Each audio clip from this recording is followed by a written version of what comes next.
Lo siento, pero voy a hablar en inglés. Um, Estoy un poco avergonzado porque mi padre actualmente enseñaba español en los Estados Unidos y después de mi madre murió unos años, él se casó con una mujer mexicana, pero ellos casi nunca hablaban español en la casa. So, todo el español que aprendí fue leyendo Mafalda y escuchando Quilapayún, pero I understand that you understand English, ¿sí? Más o menos. Okay. Tenemos una mujer muy simpática y amable, Marcela, para traducir si necesita después también, ¿sí? Si hay preguntas. Qué bien. Okay. All right. Thank you so much for joining me today. I'm super excited to be here. I've never been to Argentina. Working? Yes. Yeah. Okay. Just double checking. And my job is with Amazon as a developer evangelist. And that's kind of a weird title. It sounds a little religious, but basically if you work with any of our devices, like our tablets or Fire TV, or you use any of our services, like web services, my job is to help you get the resources you need to be successful. So today I'm going to be talking a little bit about mobile games in particular, and competitive mobile games specifically. Gracias. Sorry. That's okay. So just for fun, I thought we could start by taking a quick look about historical events and how much time we devote to them. So starting at the bottom, let's just think about how many hours, human hours, maybe were devoted to creating the Great Pyramid in Pisa. It turns out about 33 million hours were devoted to that process, which is a lot, but it's okay. It produced something that has lasted for 4,000 years, so maybe 33 million hours isn't that bad. But then we have YouTube, which is a little embarrassing. Think about the most popular video on YouTube right now, which has been for a while, Despacito. Have you ever seen Despacito? It's terrible. Any guesses? I'm going to tell you it's really sad, and it makes you feel bad for humanity. Yeah. Yeah, it's about 394 million hours, so about 10 times as much time has been devoted to watching Despacito as the Great Pyramid. That's okay if you're into basketball. It turns out that March Madness is about twice that. So at least people are into physical sport more than just watching one video. And then of course we have at the very top Twitch, which was purchased by Amazon. So we have some data, actually we have quite a bit of data about Twitch usage and what's popular there. Any guesses? Anyone want to hazard a guess at how much time is spent on Twitch? No? Oh, I heard 4.8 billion. Mil millones. So that's kind of crazy. Actually, this is old data. This is from 2016, which was the last year that I had full stats. 2017 was even more, and of course, 2018 is even more than that. So these are old stats. Well, not the Giza stat. That's not going to change, but the Twitch stats probably will. So, of course, as I mentioned, Amazon owns Twitch. We do a lot of analysis on what makes that platform popular and what streamers do in order to attract viewers. And we found that in the beginning, a lot of the exponential growth of the platform and game streaming was due basically to the popularity of a few heavy hitters. So these are the big guys, right? They typically have a franchise. They have titles that offer pretty advanced competitive play, and they also have significant recognition and prizes for the top players. So, in fact, you could argue that the term esport really only applies to an online game if there's some massive potential for audience, and also some kind of recognition, right? So you want to make it an actual sporting-like event. And of course, that's exactly the kind of game that caused Twitch to kind of explode on the scene and radically change the way we consume video games.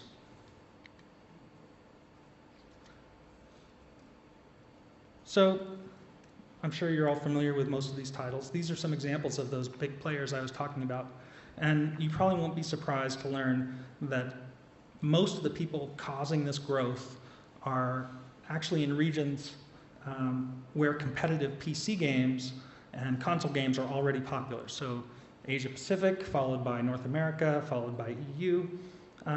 These are all where most of the 200 million players who would self-identify as esports enthusiasts are located.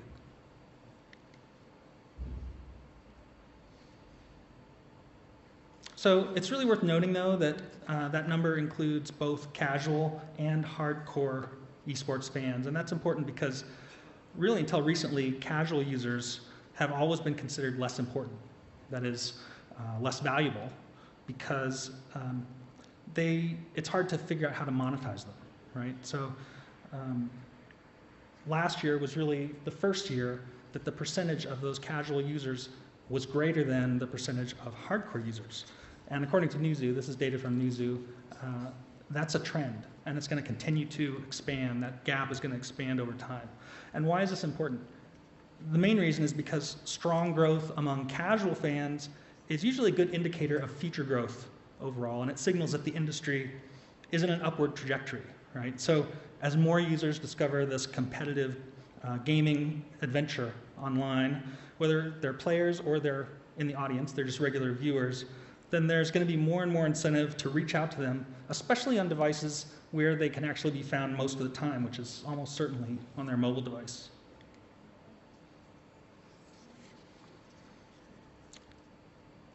So there's really no doubt, based on the current numbers that we have available, that esports in general are going to grow to this billion-dollar industry. And that's really not going to take very long, a few years at most. The question is not if, but rather how fast.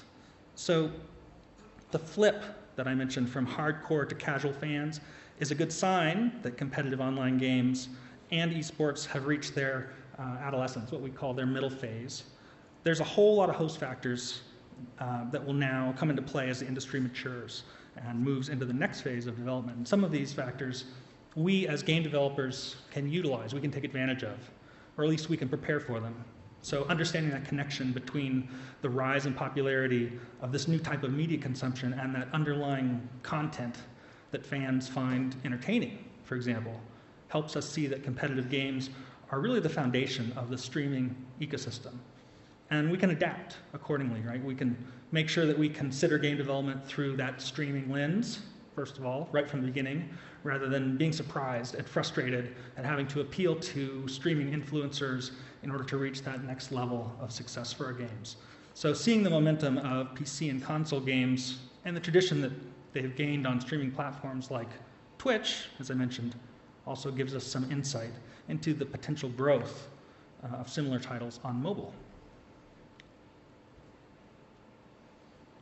Another key indicator that competitive gaming will continue to gain mind share and fans is that new money is flowing into the industry. So that is new investment from the old guard, the old places such as traditional broadcasters. And the impact of streaming in general has been so significant that those types of investment networks and content providers are seriously reconsidering the fundamentals of their business. This has been true for quite a while, actually, but the rise of competitive games has really hit them where they live. So ESPN, for example, has been losing nearly 200,000 users every month since 2011, which is a dismal statistic for them. It's a dismal statistic for anybody who's trying to build their audience, obviously. And in a world where 49% of all esports enthusiasts consume their video content primarily on mobile, compared to only about 21% of the general population, ESPN has realized that it needs to move in that direction in order to remain competitive. And this is an opportunity for them to kind of get out ahead and compete in an area that most game franchises and competitive gaming leagues are still exploring, at least as far as PC and console-based games. And it really isn't difficult to see why they've come up with this math, this calculus, the conclusions that they've drawn, because esports is already as popular as more traditional sports, like baseball and ice hockey, which is both of which are very popular where I live. And almost 1 in 4 men in that key 21 to 35-year-old demographic watch esports frequently. So reaching this population of millennials, I think it's the best way to describe them, is highly desirable for any broadcaster. But for some, it really is a question of staying in business or closing up shop. They have to reach them. So ESPN in particular, they can take heart in the fact that a huge proportion of esports consumers do not actually play the games that they watch. So this means that a large portion of that new esports target audience may be exactly like the fans on their network that are just watching basketball, for instance, for March Madness. So from the perspective of traditional broadcasters, especially those with experience delivering classic sports content, investing in esports is really a no-brainer. What other opportunity allows them to leverage what they do already, right, which is their marketing and their promotional strengths, delivering content that's not all that different from what they currently broadcast.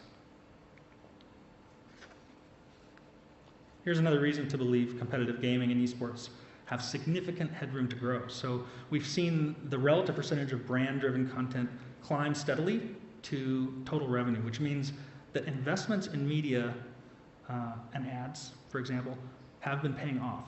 So as game developers reach new and larger audiences, not necessarily new players, mind you, their revenue has actually gone up too. So we already knew that casual fandom was on the rise, and there's evidence that those casual fans will be just as monetarily valuable as the traditional hardcore players. And that's epic, since we expect casual fans to be easier to reach. And where that money comes from globally probably isn't too surprising. It's revenue largely generated in the places where those fans are, just as Asia Pacific and North America generate a lot of users. It turns out they also generate the lion's share of the revenue as well. And in 2017, North America actually accounted for the biggest percentage, generating about 36 cents for every dollar. But China and South Korea are coming up fast behind. So for game developers already releasing your products in North America, Asia Pacific, or if you're trying to get there, you're working hard to enter those markets, keep doing what you're doing. If you've been considering esports or wondering if publishing your game or competitive game in China, for instance, or South Korea would be worth the investment, this data suggests that there's a definite upside to going down that route. So I have to sell a little bit since Amazon sent me all the way to Argentina, and I'm super excited to be here. Where am I going with all this? I mean, we all know that esports is the big thing. My point is that people outside of the industry, for the first time, are beginning to understand that esports is a big thing. They're circling, they're trying to invest, they're trying to get in and participate. So, meanwhile, Amazon, at least with our relationship with Twitch, has been trying to pinpoint why esports now, right? So, maybe more important, how? We see competitive gaming as the common critical thread running through many of the huge successes on streaming today. So we set out to help developers incorporate competitions into their own games without a lot of overhead or inflexible SDK integration. And the result is a new service, which we just launched in March at GDC San Francisco, which is called Game On. And I have an incredibly informative video that hopefully will play next. We'll see. Should answer all questions.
Super clear, right?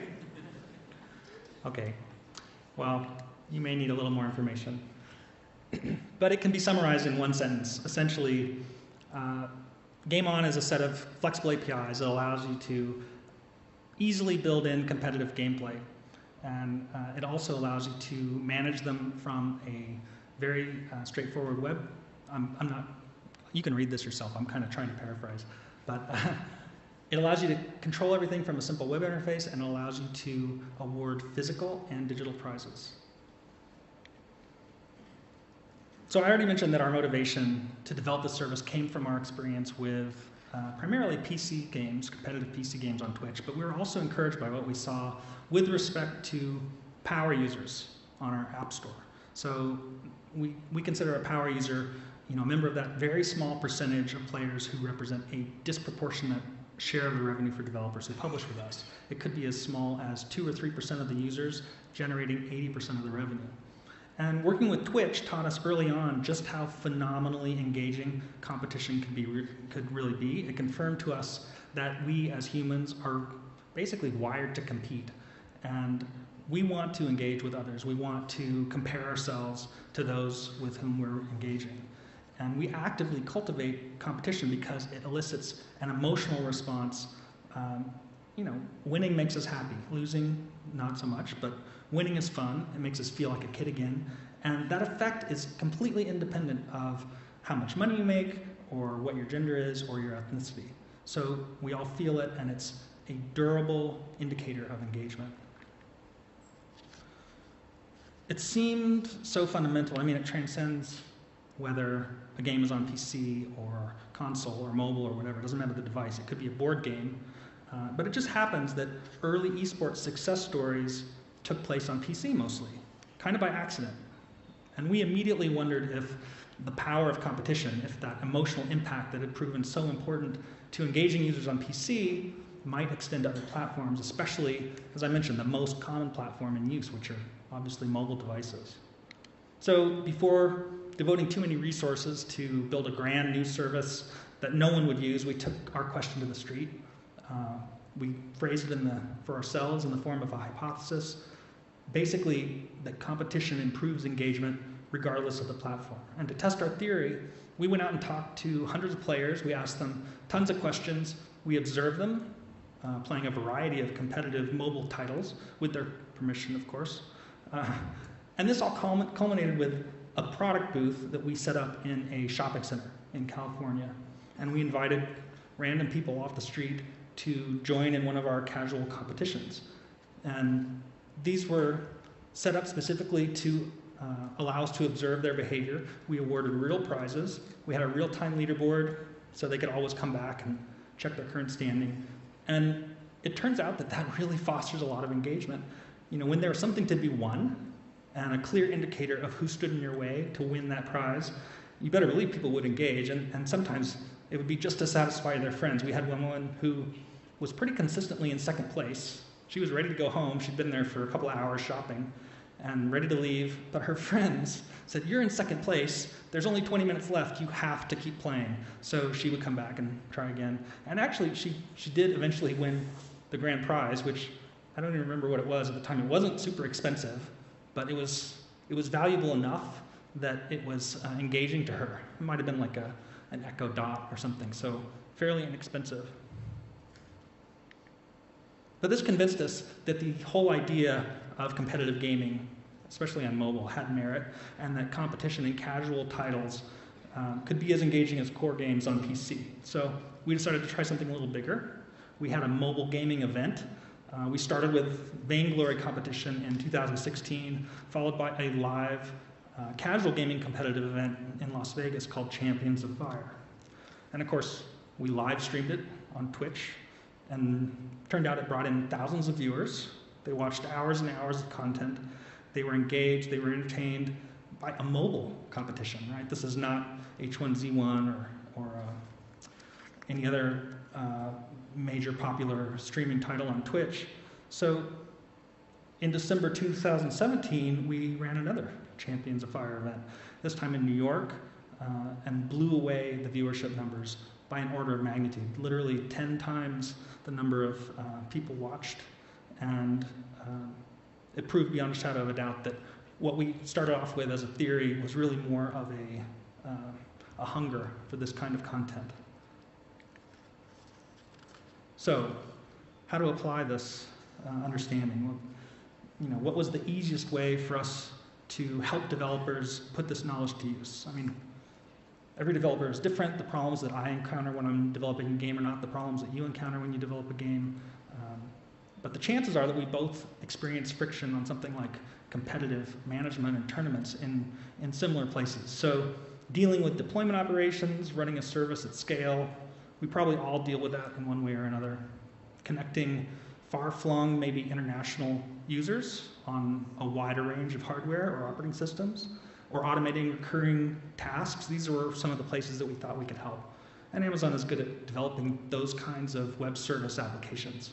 So the Game On service started to take shape as a set of APIs that could do the heavy lifting of in-game competition and management, including real-time leaderboards, multi-round contests, physical prize delivery, that kind of thing. But more simply, we basically just wanted to help you bring the joy of competition to anyone and everyone, regardless of where they play your game. So in the end, the Game On service does this through a three-pronged approach. First, it fosters community around your game through PvP play. It also handles entry requirements and user-generated competitions. It supports increased engagement through an emotional connection, like I described before, about how you can build that between your players and your game. And it encourages viral acquisition through leagues and multi-round contests and delivery of real-world physical prizes as well as digital goods that you might award from your in-app catalog, for example. So let me briefly just talk about each of these primary features, and I'll start with the initial design decision we made, which was to publish the service as a set of APIs rather than SDK to be included in your game project. So there's one thing that came across really loud, really clearly when we talked to developers, and that was that they weren't really interested in an SDK. So that's fine with us. Creating an SDK is actually more work because we have to create a separate SDK for every platform, which we've done in the past, but it's definitely laborious. It's frustrating for users when it doesn't get updated with the latest release of Unity, that kind of thing. And of course, in terms of ongoing support, it's a hassle. So you couple that with similar drawbacks from the developer's point of view, right? Managing a source, the library, keeping track of all the associated resources, dealing with namespace collisions, all the version updates, you know, it's a pain. So conversely, an API allows you to connect using any implementation you want. Game On is just a REST API, so the options are really limitless on how you call it. You can use any library that you're comfortable with, that you're already using or familiar with, and it just makes the service a lot more flexible. It also makes it completely platform agnostic, right? So anywhere you can make a REST call, you can use Game On. It offers a super flexible and configurable competition model, so it allows you to run several different types right out of the box, from leaderboards and leagues to both single and multi-round competitions. So players of all skill levels will find something familiar in the Game On implementation. And our flexible ranking system allows you to pick any metric in your game, giving you precise control over how the players are matched up. So you can rank them by the number of coins they've collected, or how far they've gotten, or the amount of damage they've done. It's really completely configurable. It's up to you, since you're the one controlling that metric. You choose the metric and you choose the comparison algorithm. So for the easiest integration, you can just include a basic leaderboard. Players can track their current standing. Then you add a separate leaderboard, perhaps, to show cumulative progress or long-term rank by league. And if you want to add interest, you can let players compete over multiple rounds with only the top finishers advancing to the final contest. Now, there may be producers or PMs or perhaps community managers out there, and the nice thing about Game On is that you can actually allow the users themselves to generate their own competition. So you as a producer can just step back, flip that switch, and now the users in the environment can set up and play their own multiplayer competitions. So last year at GDC, we actually had a couple of us running an informal unofficial, I would say, guerrilla study where we ran around and we asked people to compete in a casual mobile game for a chance to win a prize. And we learned two important things. Number one, most people are really shy in that type of situation. And we learned, number two, that if we got one person to play, then it was easy to get their friends to play. So our player would help convince them to participate. And it seems like a no-brainer in hindsight, but letting your players promote your game themselves is an excellent way to grow your user base and to keep your existing users engaged.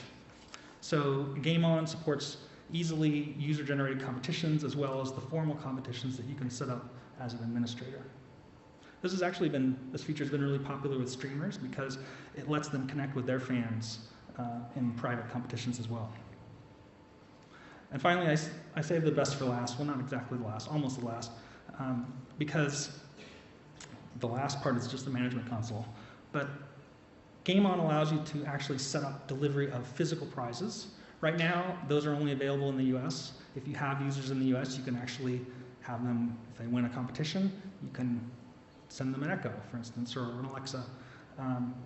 That's an important feature of Game On, and then we're going to try to roll out to additional countries in the future.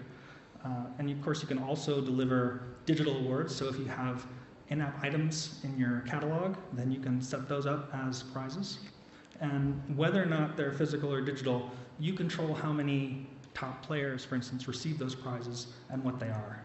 And they provide an exciting way to drum up interest for any competition. So you can deliver power-ups or DLC to everyone who competes if you want, or give out a single grand prize chosen from the millions, literally millions of items that are available for sale and delivery on Amazon. If you can't find a prize on Amazon, let me know. I'm really curious as to what you want to award. That's kind of creepy. But we'll provide a link when they win the competition. We'll provide a simple link for them to follow, or they can collect their prize. You don't have to worry about collecting any information. They log in with their regular Amazon account, or they create one on the fly as necessary.